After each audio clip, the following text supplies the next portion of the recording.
5 মাস না যেতেই বিসিবি ঘিরে নতুন একনায়কতন্ত্রের অভিযোগ। ফারুক ফাহিম দ্বন্দ্বে উত্তাল ক্রিকেট বোর্ড। ৭১-এর সাথে একান্ত আলাপচারিতায় বিসিবি পরিচালক নাজমুল আবেদিন ফাহিম জানিয়েছেন, বিসিবি প্রেসিডেন্ট একাই সব সিদ্ধান্ত নিচ্ছেন। এমনকি ক্রিকেট অপারেশন সহ স্ট্যান্ডিং কমিটির দায়িত্ব বন্টন নিয়েও শুরু করেছেন টালবাহানা। নাজমুল আবেদিন ফাহিমের সাক্ষাৎকার নিয়েছেন পার্থ বণিক। আমি মন্ত্রণালয়ে বলেছি এবং আমি সত্য সরাসরি বলি, উপদেষ্টাকে বলেছি যে আমি যদি এটা না পাই আল বি ভেরি হার্ট। আমি ব্যক্তিগতভাবে দেখেছি যে অনেক ঘটনা যেগুলো আমার জানা উচিত সেগুলো আমি জানি না। আমার ব্যাপারটা খুব সোজা। If I am not happy আমি কিন্তু সেখানে আমি কাজ করি না। ২১ আগস্ট যুব ও ক্রীড়া মন্ত্রণালয়। সেদিন এভাবেই হাস্যোজ্জ্বল ছিলেন ফারুক আহমেদ। পাপন যুগের অবসান ঘটিয়ে হয়েছিলেন বিসিবি প্রেসিডেন্ট। সেদিন পরিচালক হিসেবে নাজমুল আবেদিন ফাহিমও দায়িত্ব নেন। দুজনকে ঘিরে প্রত্যাশা ছিল আকাশচুম্বী, কিন্তু ৫ মাস না যেতেই ক্ষমতার কেন্দ্রে থাকা ফারুক আহমেদের দিকে এবার স্বেচ্ছাচারিতার অভিযোগ তুললেন খোদ নাজমুল আবেদিন ফাহিম। অন্তত আমি বলতে পারি আমার যতটুকু অবদান রাখার সুযোগ ছিল ততটুকু ডেফিনেটলি আমি রাখতে পারিনি, কারণ আমার আরও ইনপুট দেওয়ার সুযোগ ছিল। সো কোথায় কোন জায়গাটায় কী ধরনের পরিবর্তন আসলে কার্যক্রমকে আরও গতিশীল করা যায় সেসব চিন্তাভাবনা তো সবসময় ছিল। শুরুতে যতটা আলোচনা হয়েছে এই মুহূর্তে ঠিক ততটা আলোচনা মনে হয় আমাদের মধ্যে হচ্ছে, যেটা হলে খুব ভালো হতো। বিপিএল নিয়ে এবার অন্তর্বর্তী সরকারের উচ্চমহল থেকেই ছিল গুরুত্বপূর্ণ নির্দেশনা, কিন্তু বিপিএল গভর্নিং কাউন্সিলের সদস্য সচিব হয়েও কার্যত ক্ষমতাহীন ছিলেন নাজমুল আবেদিন ফাহিম। তাকে বাইরে রেখেই একের পর এক সিদ্ধান্ত নিয়ে গেছেন ফারুক আহমেদ। পরবর্তীতে যা টিকিট অব্যবস্থাপনা, শহীদদের ঘিরে ত্রুটিপূর্ণ আয়োজন আর দর্শকদের ব্যাপক ক্ষোভের মধ্য দিয়ে বুমেরাং হয়ে ধরা দেয়। এসব নিয়ে নাজমুল আবেদিন ফাহিম প্রতিবাদ করলেও উল্টো অভিযোগ আছে জাতীয় ক্রীড়া পরিষদ ও ক্রীড়া মন্ত্রণালয়ের কর্মকর্তাদের কাছে ফাহিমকেই ভিলেন বানানোর চেষ্টা করেছেন বিসিবি প্রেসিডেন্ট। অকথ্য ভাষায় অপমানও করেছেন। সভাপতি বোধহয় ভাবছেন তিনি যে সিদ্ধান্তগুলি নিচ্ছেন সেগুলি বোর্ডের জন্য ভালো বা ইয়ে, বাট আমি ব্যক্তিগতভাবে দেখেছি যে অনেক ঘটনা যেগুলো আমার জানা উচিত সেগুলো আমি জানি না। আমি এক্সাম্পল দিতেই পারি, যেমন বিপিএলের কথাই বলতে পারি। বিপিএল আমি মেম্বার সেক্রেটারি, কিন্তু আমি অনেক বিষয়ে যেগুলি সম্পর্কে আমার কোনো ধারণাই ছিল না। অনেক পরে যখন ঘটনা ঘটে যাচ্ছে বা ঘটছে তখন আমি জানি। তো এইসব ব্যাপারগুলি ডেফিনেটলি আমরা মনে হয় যদি একসাথে কাজ করতে পারি এগুলি আরও বেটার হতে পারে। বিসিবিতে পালা বদলের ৫ মাস হলেও এখন পর্যন্ত ফারুক আহমেদ কোনো স্ট্যান্ডিং কমিটি ঘোষণা করেননি।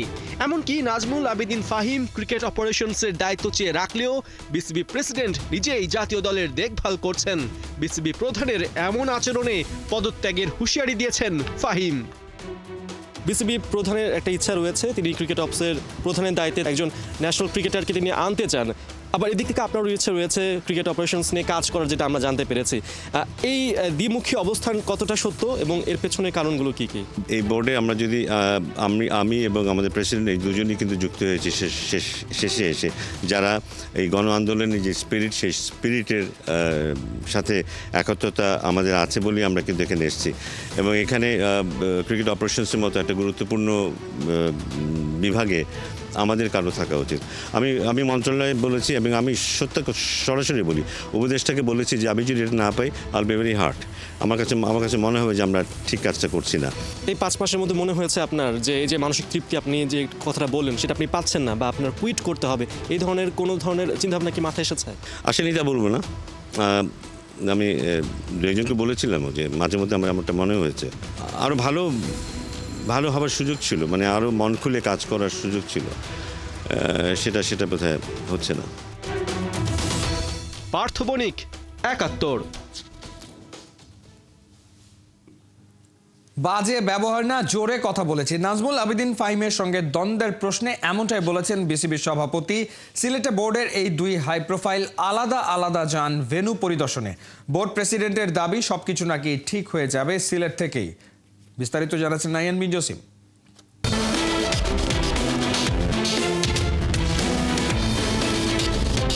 বিপিএল রাজধানী থেকে চায়ের শহরে মাঠের ক্রিকেট নিয়ে আলোচনা যেখানে ডানা মেলবে সেখানে আশার বেলুনটা যেন চুপসে যাচ্ছে।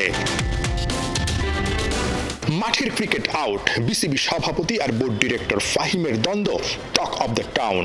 ঢাকায় সকাল সকাল বিস্ফোরক মন্তব্য করে দুপুরেই নাজমুল আবেদিন ফাহিম সিলেটে একাই ঘুরে গেছেন মাঠ থেকে, অথচ একই সময়ে বোর্ড সভাপতিও সিলেটে। দুপুর 3টায় ফারুক আহমেদের আসার কথা থাকলেও আসলেন বিকেল 5টার পরে। হোটেলে নাজমুল আবেদিন ফাহিমের সঙ্গে এক দফা দেখা করে তবেই আসেন ভেন্যু পরিদর্শনে। তাহলে বলবো না যে আমি ফাহিম ভাইয়ের সাথে নিয়ে আসতাম। এখন নাজমুল আবেদিন ফাহিম দুর্ব্যবহারের একটা অভিযোগ করেছে, এটা কি সত্য কিনা? এটা কিন্তু আপনি কি এটা দুর্ব্যবহার মানে যে কথা হয়তো জোরে কথা বলেছি বা এরকম কোনো কথা বলেছি যেটা উনি পছন্দ করে নাই, তো ওইটা সো আমার মনে ফাহিম ভাই ইজ ফাইন নাও, বিকজ আমি মনে করি যে কোনো জিনিস কথা বলে ঠিক করে ফেলা যায়। এটা আবার এখন ফাহিম ভাই আজকে আর কোনো কথা বলতে চায় নাই, আমার পাশে ছিল অ্যান্ড হি অ্যাগ্রিড দ্যাট মানে আমরা ইস্যুটাকে রিজলভ করেছি মোট কথা।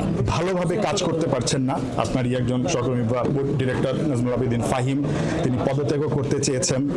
মানে আসলে পুরো বিষয়টা যদি আপনার দিক থেকে একটু ক্লিয়ার করতেন। পদত্যাগ করতে চায় না বলছে, এইভাবে কাজ করা ডিফিকাল্ট বলেছে। পদত্যাগ করতে চেয়েছে আমি শুনি নাই। অ্যান্ড আপনারা সবাই জানেন there was an incident in the president box.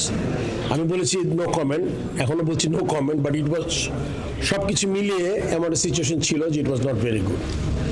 তো তখন একটা কথা এসছে যে মনে করেন হয়তো ওই সময় আমি কার সাথে কি বলেছি ওইটা হয়তো কি হয় উইদিন দ্য অর্গানাইজেশন আপনি মনে করেন আর মনে রাখতে হবে যে এইগুলো কিন্তু খুব স্বাভাবিক, মানে মতের অমিল একটা জিনিস আমি চাচ্ছি একরকম আরেকজন চাচ্ছে অন্যরকম ভাবে, এটা কিন্তু আমি দোষের কিছু দেখি না, কিন্তু এটা যখন আগে প্রেসে চলে আসে এটা একটু দোষের আর কি আমি মনে করি। তবে একটা কথা বলেছেন যে বিপিএল চলাকালীন নাজমুল আবেদিন ফাহিম অনেক কিছুই জানতেন না, যেটা কিনা আপনি একাই ডিসিশন নিয়েছেন বা আপনি হয়তো বা নিজের মতো করে ডিসিশন নিয়েছেন, এর সত্যতা আসলে কতটুকু? আদৌ কি তিনি বলছিলেন না? ওইটা আসলে ওই যে যেটা বললাম ওইটা আমি মনে করি যে আজকের পর থেকে এই জিনিসটা ঠিক হয়ে যাবে। সব ঠিক হলে আদতে ক্রিকেটেরই মঙ্গল, দর্শকরা চান জমজমাট সিলেট পর্ব। বোর্ড প্রেসিডেন্ট ফারুক আহমেদও ভেন্যু পরিদর্শনে এসে সোজা ছুটে গেলেন 22 গজে। নিজ হাতে উইকেটে হাত ভুলিয়ে নিশ্চিত হতে চাইলেন চরিত্র। সিলেটে ব্যাট বলের জমজমাট লড়াই ফারুক ফাহিম দ্বন্দ্বের উত্তাপকে আড়াল করতে পারবে তো? নাহিয়ান বিন জসিম, 71, সিলেট। ইন্টারন্যাশনাল ক্রিকেটে দুরন্ত ফর্মে থাকা শাহিন শাহ আফ্রিদি বিপিএলে এসেই পাচ্ছেন না ছন্দ, তা নিয়ে চাপা টেনশন ফরচুন বরিশালে।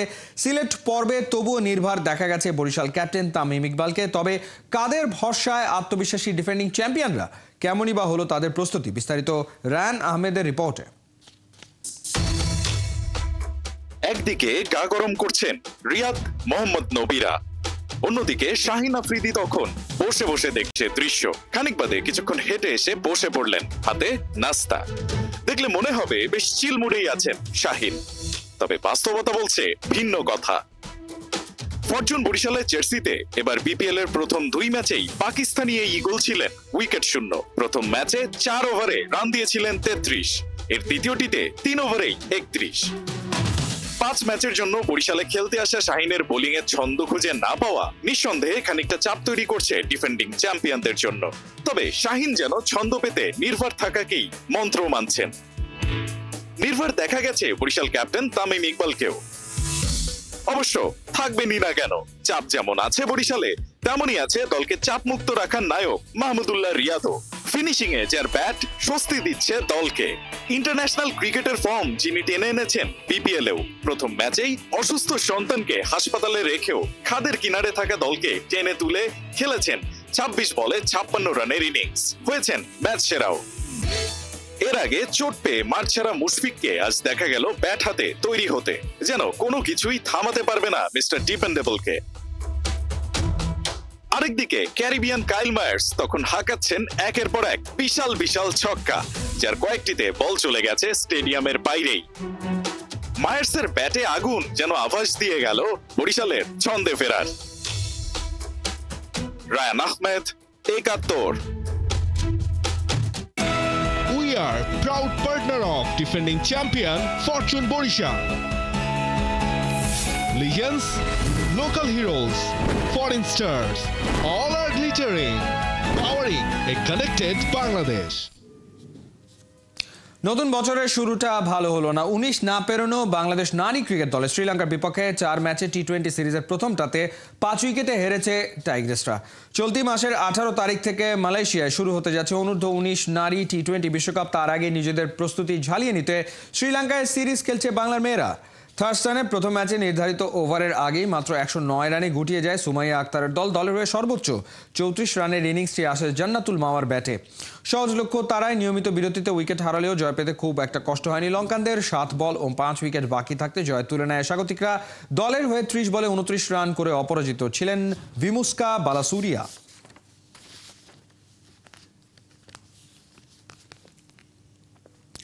টেস্ট চ্যাম্পিয়নশিপের ফাইনাল খেলা স্বপ্নটা সিডনিতেই খুইয়ে ফেলল ভারত।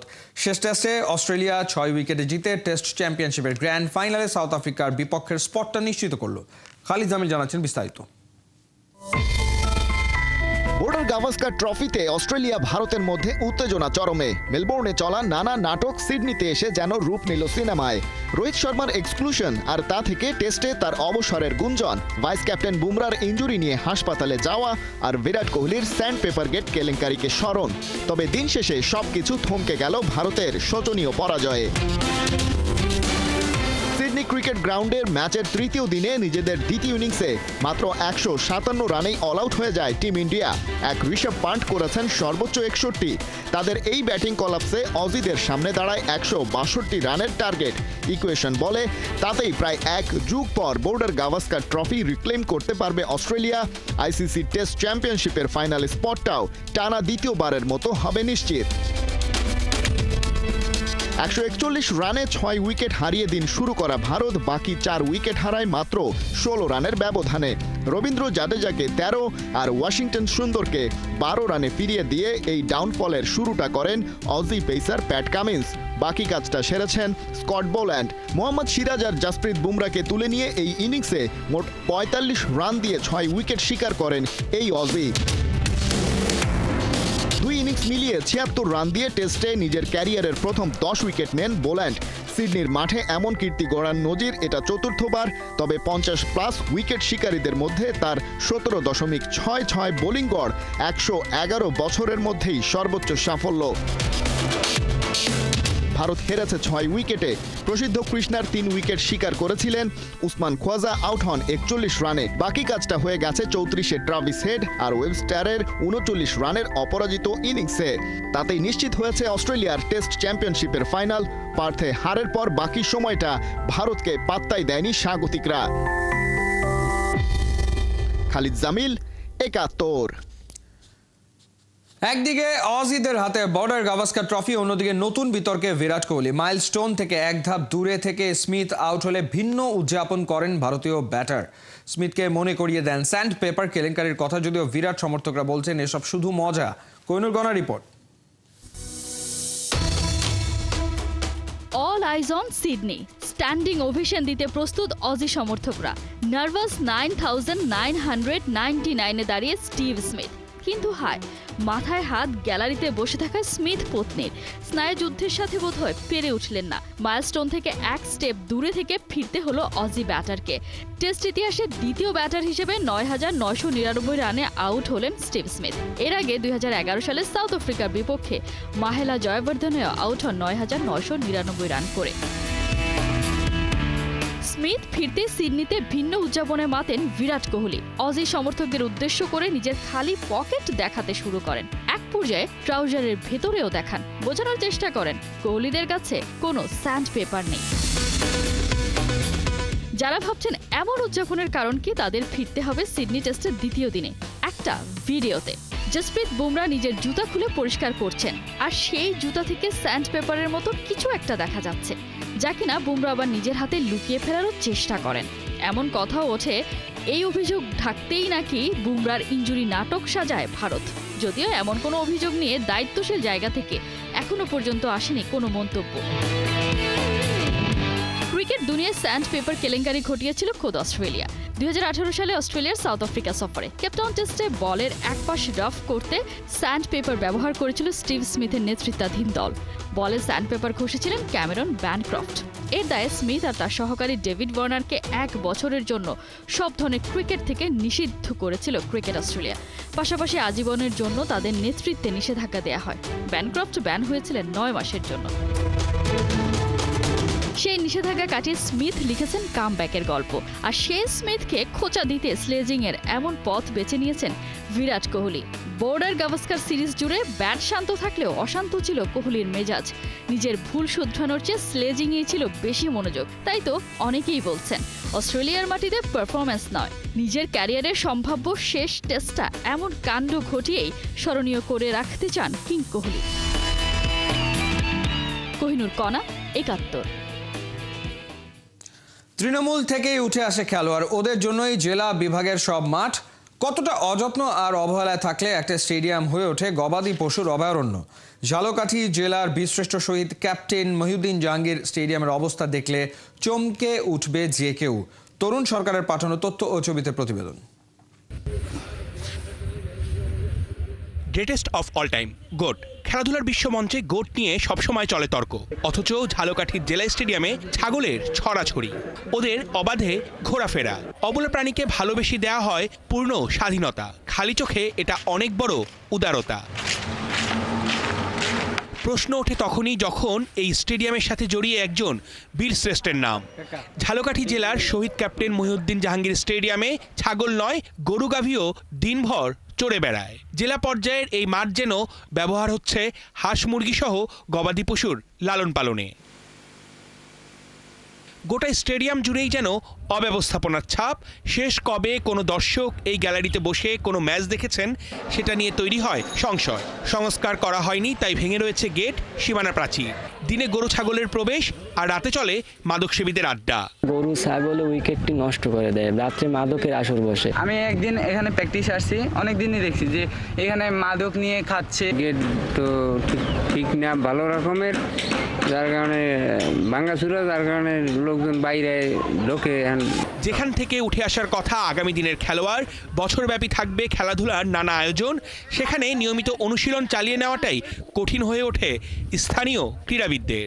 ময়লা আবর্জনা থাকে এবং মাঠে কোনো সিকিউরিটি সিস্টেম নেই। আমাদের প্র্যাকটিস করতে পারি না, মাঠে উঁচা ঠালা এবং গ্রাউন্ড ভালো না। আমরা বল গ্রাউন্ড ফিল্ডিং করতে যাই, বল থাম্বেল করে বা ওই ঠালা উঁচার কারণে হাতে লাগে, হাত ইনজুরি হই আমরা। শুধু খেলাটা ছাড়া স্টেডিয়ামে সবই চলছে। খোলা জায়গায় 2 বেলা রান্নাবান্না, ঘটি বাটি কম্বল নিয়ে থাকার আয়োজন। শীতের আমেজে রাতে দারুণ ঘুমের জন্য গ্যালারিতে কড়া রোদে ল্যাপতোষক।